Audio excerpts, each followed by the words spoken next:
Episode के start में एक लेडी को दिखाता है जिसको अल्जाइमर है। वो अपने बालकनी में खड़े रहती है।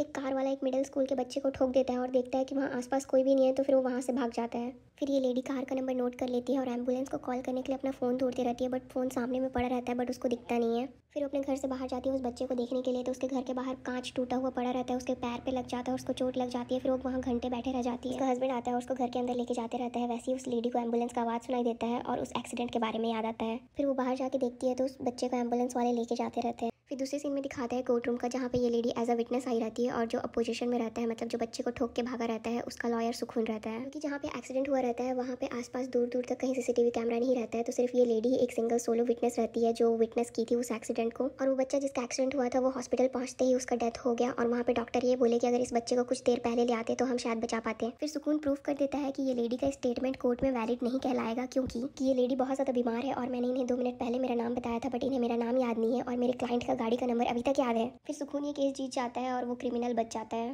फिर दूसरे सीन में दिखाता है यूलियम कंपनी के सारे डिपार्टमेंट के जो बॉसेस रहते हैं उनका मीटिंग रहता है। ये मीटिंग इसलिए रहता है क्योंकि कॉन नायोन एक न्यू रूल लेके आई रहती है और उस रूल को कुछ डिपार्टमेंट्स वाले एग्री नहीं करते हैं। इस न्यू रूल में ये रहता है कि जो जितना काम करेगा उसको उसके हिसाब से पैसे मिलेंगे, और कोई कनेक्शन के थ्रू जिसके पास टैलेंट नहीं है उसको जॉब में नहीं लगवाएंगे, क्योंकि कनेक्शन के थ्रू जॉब लगने की वजह से जो ऊपर पोस्ट में है वो बस बैठे हैं और कुछ कर नहीं रहे हैं, और जो न्यू लॉयर्स हैं वो दिन रात मेहनत कर रहे हैं, लेकिन उनको उनके काम के हिसाब से उनको सैलरी नहीं मिल रहा है। और बहुत सारे जो न्यू लॉयर्स ज्वाइन किए हैं वो कंपनी छोड़ के जा रहे हैं। इसलिए ये न्यू रूल लेके आई है कॉन नायोन, ताकि कोई बस बैठ के पैसे ना छापे। फिर कॉन नायोन बोलती है कि अभी मैनेजिंग पार्टनर मैं हूँ और किसी को इस रूल्स से प्रॉब्लम है तो वो मुझे मेरी पोजीशन से हटा सकता है और मेरी पोजीशन ले सकता है। फिर बोलती है कि ठीक है, अब हो गया सब बात, तो फिर मीटिंग यहीं खत्म करते हैं। दूसरे सीन में दिखाता है कूतेसॉफ मीटिंग के बारे में सुनता है और बहुत ज़्यादा गुस्सा होते रहता है क्योंकि वो मीटिंग में प्रेजेंट नहीं रहता है। फिर बोलता है कि कॉन नायोन का साथ सुकून बहुत ज़्यादा दे रहा है, तो सबसे पहले हमें उससे डील करना पड़ेगा। फिर दूसरा लॉयर बोलता है कि हमारा वेस्ट ऑफ टाइम होगा, क्योंकि सुकून के ऊपर मैंने चेक करके देख लिया, उसने कुछ भी अभी तक उल्टा फुल्टा हरकत नहीं किया है जो हम उसके अगेंस्ट यूज़ कर सकें। फिर ये सुनने के बाद कूतेसॉफ बोलता है तुम लोग चिंता मत करो, इसका मैंने इंतजाम कर लिया है। फिर दूसरे सीन का दिखाता है जहाँ पे लास्ट एपिसोड खत्म हुआ था। सुकून के घर पे एक लेडी आती है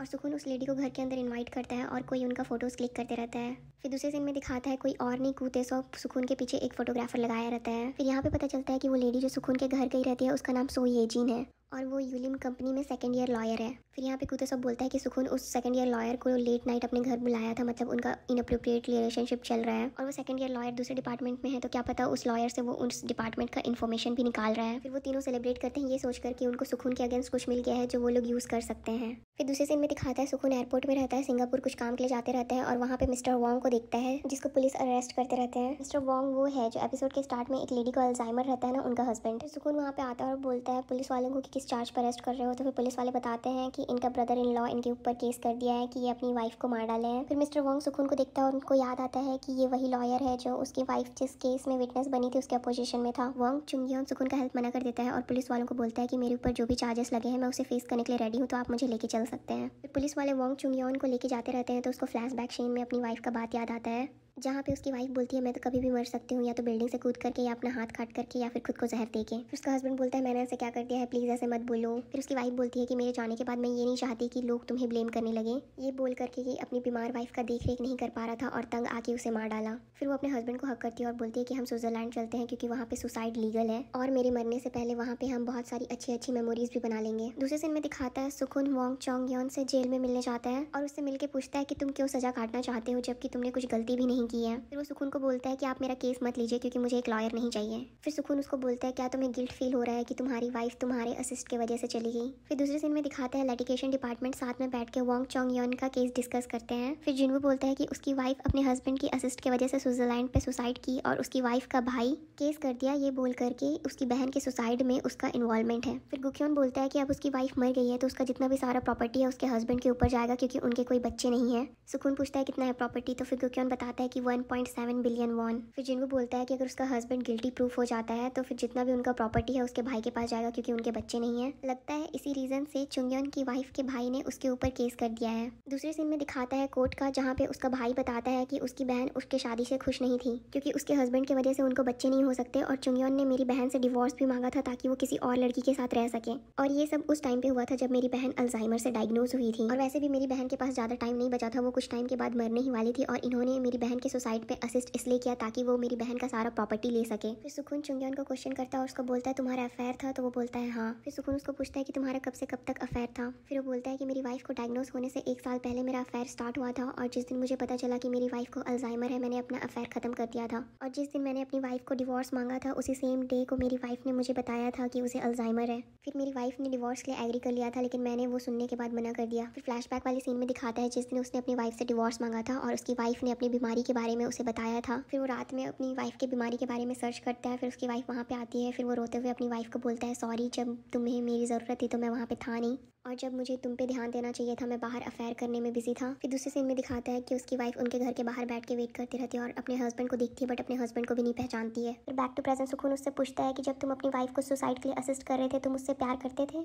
चुंगयन बोलता है हाँ। फिर दोनों साइड वाले अपना अपना पॉइंट रख के आर्ग्यू करते हैं। उसके बाद जो चुंगयन के अपोजिशन वाले लॉयर हैं वो 3 साल की सज़ा डिमांड करते हैं। फिर दोनों साइड का सुनने के बाद जज अपना वेडिक्ट देती है कि वोंग चोंग-यून को 1 साल की सज़ा मिलेगी। केस खत्म हो जाने के बाद सुकून कोर्ट रूम पे ही बैठता है और अपने पास्ट का बात याद करता है, जहाँ पे वो ऑफिस के बाद जब घर आता है तो अपनी वाइफ को किसी और लड़के के साथ देख लेता है और वहाँ पे कुछ नहीं बोलता है और वो छुप जाता है, बट उसकी वाइफ उसको देख लेती है। फिर कुछ दिन के बाद उसकी वाइफ उसको डाइवोर्स पेपर ला के देती है और बोलती है कि मुझे डाइवोर्स चाहिए। फिर सुकून बोलता है जो चीज़ भी है हम सॉर्ट आउट कर लेंगे ना, तो उसकी वाइफ बोलती है कि हमें 1 साल से ज़्यादा होने वाला है, हम फिजिकल नहीं हुए हैं। फिर सुकून बोलता है कि वैसे भी हम दोनों काम से बहुत ज़्यादा बिजी हो गए थे तो ये चीज़ के बारे में सोच भी नहीं पाए थे और मुझे मौका दो, मैं ट्राई करूँगा। फिर उसकी वाइफ बोलती है उस दिन तुमने मुझे घर के बाहर एक लड़के के साथ हक करते हुए देखा बट कुछ नहीं बोला। फिर सुकून बोलता है क्योंकि मैं तुम्हारे ऊपर ट्रस्ट करता हूँ और वो सिर्फ 1 साइडेड प्यार है इसलिए मैंने तुम्हें कुछ नहीं बोला। उसकी वाइफ बोलती है हाँ मैं उससे प्यार नहीं करती हूँ, लेकिन तुम्हें पता है क्या, मैंने अभी तक उसके साथ लाइन भी ड्रॉ नहीं किया क्योंकि उसके ऊपर मैं तुम्हें देखती हूँ, तुम जैसे 10 साल पहले थे और 10 साल पहले जैसे तुम मुझे ट्रीट करते थे वो मुझे वैसा ही ट्रीट करता है और उसी नज़रों से देखता है जैसा तुम मुझे 10 साल पहले देखते थे। सुकून बोलता है जैसे ही हम किसी के साथ में रहने लगते हैं और उसके साथ सालों साल गुजारते हैं, हर इंसान पैशनेटली किसी के साथ प्यार में नहीं रहता है और धीरे धीरे वो इंसान अपने दूसरे इंसान के ऊपर कंफर्ट ढूंढने लगता है और वो इंसान के साथ वो जहाँ भी रहे उसे घर बुलाता है। ये सब सुनने के बाद उसकी वाइफ बोलती है कि कुछ दिन मैं अपनी मम्मी पापा के साथ रहूंगी, फिर वहाँ से चले जाती है। फिर दूसरी सीन में दिखाता है सुकून अपनी एक्स वाइफ को कॉल करके बुलाता है मिलने के लिए। उसकी एक्स वाइफ जैसी वहाँ पे आती है सुकून को पूछती है कैसे सब चीज़ ठीक है ना, क्योंकि तुम डिवोर्स के बाद कभी सामने से कॉल नहीं किए। फिर सुकून बोलता है कि आज एक केस लड़ते हुए मुझे रियलाइज़ हुआ हमारा प्यार कभी एक दूसरे के लिए कम नहीं हुआ था, वो तो जैसे ही टाइम गुजरते गया हम दोनों ने एक दूसरे को अपना प्रायोरिटी बनाना बंद कर दिया था। उसकी एक्स वाइफ बोलती है मुझे पता है ये चीज़। फिर बोलती है कि सॉरी मैंने ये तुम्हारे साथ रहते हुए रियलाइज़ नहीं किया। फिर ये सुनने के बाद सुकून अपनी एक्स वाइफ को बोलता है कि अब से परफ्यूम और सोप बना के मुझे मत भेजना और हेसी को वहाँ पे टाइम से उसे छोड़ देना और टाइम से उसे वहाँ से उठा लेना, और मैं चाहता हूँ कि इसके बाद हम एक दूसरे से कभी ना मिले बोल के वो वहाँ से चले जाता है। फिर दूसरे सीन में दिखाता है जिनवो मिनजोंग को खाने और पीने के लिए इन्वाइट किया रहता है। फिर मिनजोंग वहाँ आती है और बोलती है तुम्हारे पास कोई और नहीं है क्या, तुम्हें मैं ही मिलती हूँ, वैसे तुमने क्यों मुझे इन्वाइट किया है। तो फिर जिनवो बोलता है कि याद है आपने बोला था कि अपनी लाइफ स्टोरी बताओगे। फिर खाते पीते जिनवो को बहुत ज़्यादा नशा हो जाता है और मिनजोंग को कुछ भी नशा नहीं हुए रहता है। तो फिर जिनवो और एक सोजू बॉटल ऑर्डर करता है तो मिनजोंग बोलती है बस करो, आप नशे में नहीं हो, और जब आप नशे में रहोगे तो आपकी जो स्टोरी है ना वो ऐसे फ्लो में निकलेगी। और वैसे भी मैं जानना चाहता हूँ कि आप पहले कैसे थे, क्योंकि अब आपने लाइफ को अच्छे से जीना सीख लिया है। क्योंकि याद है आपको एक बार हम काम के सिलसिले में पार्क गए थे और आप छोटी छोटी मोमेंट्स को कैसे खुशियों के साथ जी रहे थे। फिर उनका फ्लैशबैक सीन पार्क का दिखाता है। फिर मिनजोंग बोलती है क्योंकि मैं पहली बार गई थी और जब मैं अपने टीन्स में थी तो मैं बस पागल जैसे पढ़ती रहती थी ताकि मैं अपनी मम्मी को जल्द से जल्द एक आसान अच्छी ज़िंदगी दे सकूं, और मैंने अपने 20s और 30s को बस वेस्ट किया है। फिर अपने लेट 30s पे मैंने अपनी न्यू लाइफ की शुरुआत की और जब 40s पे आई फिर तुमसे मिली। फिर ऐसे ही कुछ कुछ बात करते रहते हैं। फिर जिनवो को सुकून का कॉल आता है। फिर दूसरे सीन में दिखाता है कॉल आने के बाद जिनवो और मिनजोंग सुकून के पास पहुंचते हैं। फिर मिनजोंग बोलती है साथ में मैं भी आ गई, कोई प्रॉब्लम तो नहीं है। तो सुकून बोलता है नहीं नहीं। फिर मिनजोंग बोलती है कि हम थोड़ा थोड़ा नशा करके आए हैं। फिर जिनवो बोलता है आप दोनों मिले नहीं हो ना कभी, तो आप लोगों को मिलवाता हूँ। फिर मिनजोंग बोलती है हम पहले से एक दूसरे को जानते हैं, मैं लॉयर इनके वजह से ही बनी हूँ और लॉ स्कूल के टाइम पे इन्होंने मेरा बहुत ज़्यादा सपोर्ट किया और पापा के ख़त्म होने के बाद मम्मी ने बहुत ज़्यादा मेहनत की मुझे यूनिवर्सिटी भेजने के लिए, और जैसे ही मेरा एडमिशन हो गया मैं गलत इंसान के साथ बेबी कर ली और उसके बाद उनका वर्बल अब्यूज़ बहुत टाइम तक सहा मेरा हस्बैंड और उनके इन लॉज सबका बोलना मैं सुनते रहती थी और सहती रहती थी। फिर एक दिन मेरी बेटी भी मुझे उनके जैसे ही डिसरेस्पेक्ट करना स्टार्ट कर दी और उस टाइम मैं बहुत ज़्यादा हर्ट हो गई थी और उस टाइम पे मुझे बस रिवेंज चाहिए था और खुद के लिए जस्टिस चाहती थी जिस तरह से वो लोग मुझे ट्रीट किए थे। फिर उसके बाद मैं लॉयर से मिलने गई थी और उस दिन मैं अपने सेवियर से मिली, मिस्टर हुन। और ये सुनने के बाद जिनवो शॉक हो जाता है। मिस्टर हुन मिनजोंग सुकून को बोल रही है। उस टाइम सुकून ने मुझे रिवेंज लेने से बचाया और बोला कि उनके लिए तुम्हारा सबसे बड़ा रिवेंज यही होगा कि तुम उन्हें पीछे छोड़कर अपनी आगे की लाइफ सुधारने का देखो, और इसमें तुम्हें मेरी हेल्प चाहिए होगी तो मैं कभी भी तुम्हारी हेल्प कुछ भी हेल्प करने के लिए रेडी हूँ। फिर फ्लैशबैक का थोड़ा सा सीन दिखाता है जहाँ पे सुकून मिनजोंग को ये सब चीज़ बोले रहता है। फिर ये स्टोरी बताने के बाद तीनों साथ में पीना स्टार्ट करते हैं और अपना टाइम एंजॉय करते हैं। फिर दूसरे सीन पे दिखाता है लेट नाइट अपना काम खत्म करने के बाद योमिन सुकून के ऑफिस जाती है फाइल रखने के लिए। फिर वहाँ पे कोई नहीं रहता उसके ऑफिस में, तो वो सुकून के जैसा एक्ट करती है जैसा सुकून फाइल रीड करने के बाद करता, और वो खुद पे इतना ज़्यादा मगन हो जाती है कि उसको कुछ ध्यान नहीं रहता है। फिर सुकून बोलता है और कितने देर तक ये सब करोगे। योमिन ये सुन के बहुत ज़्यादा डर जाती है। फिर वो पूछती है आप कब से यहाँ पे हो, तो सुकून बोलता है शुरू से। योमिन बोलती है आप इतना लेट यहाँ पे क्या कर रहे हो। सुकून बोलता है घर जाने का मन नहीं है। ये सुनने के बाद योमिन सुकून को पूछती है क्या आप चाय पियेंगे। फिर चाय पीते टाइम योमिन सुकून को पूछती है कुछ हुआ है, अगर कुछ हुआ है तो आप उसके बारे में बात करेंगे तो आपको अच्छा लगेगा, जैसे मैं आपको बताती हूँ और हमेशा आप सिर्फ मेरी बातें सुनते हो, और वैसे मैं भी एक अच्छी लिसनर हूँ। फिर धीरे से सुकून बोलता है मैं और मेरी एक्स वाइफ एक दूसरे को 3 साल तक डेट किए और 7 साल एक दूसरे के साथ शादी में थे, और अभी 3 साल पहले हमारा डाइवोर्स हो गया, और 1 साल पहले उसने दूसरी शादी कर ली और अभी प्रेग्नेंट है। और स्कूल टाइम पे मैं लोगों से बहुत ज़्यादा कम बात करता था, लेकिन मैं अपनी एक्स वाइफ के साथ वैसा नहीं था। डेली बेसिस के बारे में बात करते थे, अपनी फीलिंग शेयर करते थे, और कभी कभी बहुत ज़्यादा फालतू चीज़ों में बहुत लंबी लंबी बातें कर लेते थे, और इमोशनली बोलो तो मैं डाइवोर्स के बाद ठीक था। फिर योमिन बोलती है आपका घर बहुत बड़ा है ना। सुकून बोलता है हाँ। फिर योमिन बोलती है इसलिए आप जब घर जाते हो ना तो आपको बहुत ज़्यादा एम्प्टीनेस फील होता है, और आप घर जाने से अच्छा ऑफिस में आना प्रेफर करते हो क्योंकि ऑफिस छोटा है, और टाइम के साथ एम्प्टीनेस भी चल जाएगी, बस आप अपने आप को उसमें खो मत देना। फिर सुकून बोलता है अब मुझे जाना चाहिए, वैसे मेरा नशा अब उतर गया है। फिर सुकून जाने से पहले लॉयर कांग थैंक यू बोलता है। फिर योमिन पीछे से बोलती है सर कल मिलते हैं। सुकून जो जाते रहता है वो पलट के बोलता है ठीक है कल मिलते हैं। दूसरे सीन में दिखाता है जिनवू और मिनजोंग नशे में मिनजोंग के घर पहुंचते हैं। फिर मिनजोंग बोलती है तुम्हें घर जाना चाहिए, तो जिनवू बोलता है हमेशा जब मैं नशे में रहता हूं तो आप मुझे घर ड्रॉप करते हो, इसलिए इस बार मैं आपको सेफली घर ड्रॉप करने आया हूं। फिर मिनजोंग जिनवू को बाय अच्छे से घर जाना बोल के सोने चले जाती है, और रात को मिनजोंग पानी पीने उठती है और जिनवू को सोफा में सोते हुए देख के वो डर जाती है। फिर वो बोलती है तुम यहाँ क्या कर रहे हो, घर क्यों नहीं गए। फिर जिनवू बोलता है मेरा घर बहुत ज़्यादा दूर है और मैं नशे में कैसे जाऊँ, और क्या पता रास्ते में मुझे कुछ हो गया तो आजकल रात में मैन लोगों के लिए भी सेफ नहीं है। फिर मिनजोंग ठीक है सो जाओ बोल के वो सोने चली जाती है। फिर सोते हुए मिनजोंग अपनी मम्मी का सपना देखती है और उठने के बाद बहुत ज़्यादा रोने लगती है। फिर रोना सुन के जिनवू मिनजोंग के पास जाता है। फिर मिनजोंग जिनवू को देख के बोलती है तुम मेरे रूम में क्या कर रहे हो, तुमको अंदर आने की परमिशन किसने दी।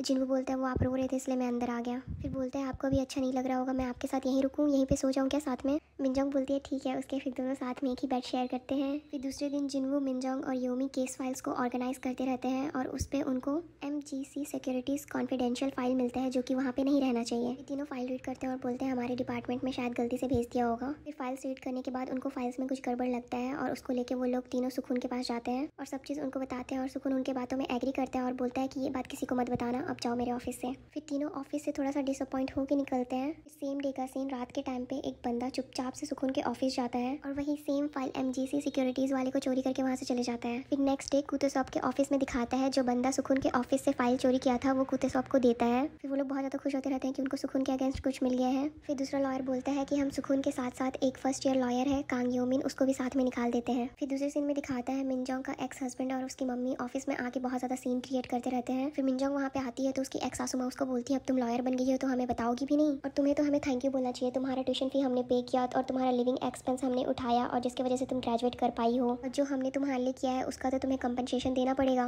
फिर मिनजोंग ये सुनने के बाद बोलती है अब जब तुम्हारी फैमिली पूरी डूब गई है तो तुम मेरे पास पैसे मांगने आए हो। ये सुनने के बाद उसकी एक्स सासू माँ मिनजोंग को थप्पड़ मारने वाली रहती है और मिनजोंग वहाँ से हट जाती है, तो उसकी एक्स सासू माँ गिरने जैसे हो जाती है। फिर मिनजोंग अपने एक्स हस्बैंड को तड़ तड़ 2 थप्पड़ लगा के देती है भाई। फिर पूरे ऑफिस वाले ये सब देखते रहते हैं और पूरे ऑफिस वाले शॉक हो जाते हैं, और उसके एक्स हस्बैंड को तो समझ भी नहीं आता है कि उसके साथ हुआ क्या। फिर मिनजोंग रिसेप्शनिस्ट को बोलती है कि सिक्योरिटी को जल्दी बुलाओ और पुलिस को भी कॉल करो। सिक्योरिटी उनको वहाँ से बाहर निकालती है। फिर मिनजोंग बोलती है कि मेरी यूनिवर्सिटी का जितना भी फी था वो सब मेरी मम्मी भरी थी। हाँ मैं ये मानती हूँ कि आपने 1 साल मेरी ट्यूशन फी भरी थी, और रही लिविंग एक्सपेंस की बात तो जो आपने मेरे ऊपर 14 साल तक जबरदस्ती लेबर करवाया और सिर्फ मुझे 5 घंटे सोने देते थे उसका मैं बिल कैलकुलेट करूँ। ये सब सुनने के बाद उसके एक्स हस्बैंड और उसकी मम्मी का मुंह बन जाता है। फिर मिनजोंग बोलती है दोबारा यहाँ पे दिखना मत, नहीं तो मैं तुम लोग को छोड़ूंगी नहीं। फिर वो वहाँ से चली जाती है। फिर जिनवू पीछे से देखता है और उसके पीछे उसके ऑफिस जाता है। फिर मिनजोंग को पूछता है आप ठीक हो, तो फिर वो बोलती है हाँ। तो फिर वो बोलता है कि लंच करने चलें, तो फिर मिनजोंग बोलती है मैं डाइट पे हूँ। ये सुनने के बाद जिनवू बोलता है मैं भी वेट लूज करने का ट्राई कर रहा हूँ, सलाद खाने चलते हैं, मुझे एक अच्छा प्लेस पता है। फिर मिनजोंग जिनवू को मना कर देती है। फिर जिनवू कुछ और चीज़ सजेस्ट करता है तो मिनजोंग सारी चीज़ को मना कर देती है और बोलती है तुम शादी नहीं करना चाहते हो क्या, डेट पे जाओ किसी के साथ, और कोई डेट पे जाने के लिए नहीं है तो किसी से अपना डेट सेट कराओ। बेचारे जिनवू का यहाँ पे मुंह बन जाता है, वो कितना खुशी के साथ उसको पूछते रहता है। मिनजोंग बोलती है मेरे साथ खा पी के अपना टाइम वेस्ट मत करो बोल के वो वहाँ से चले जाती है और पिछले रात का बात याद करती है जहाँ पे जिनवू उसका बाल एकदम प्यार से सहलाते रहता है। फिर मिनजोंग पलंग उठ जाती है और उसको जोर से लात मारती है और वो बेड से गिर जाता है और उसको बोलती है जाओ बाहर जाके सो सोफे में।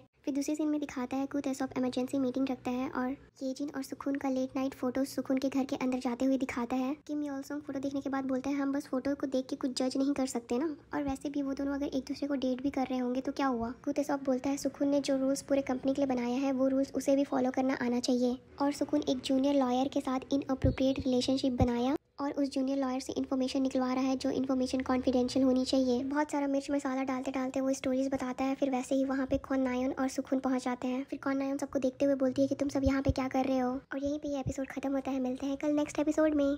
Thank you so much people for listening and watching drama पे चर्चा। और आप लोगों को क्या पसंद आया नहीं आया कमेंट सेक्शन में कमेंट करके ज़रूर बताइएगा। Thank you, bye.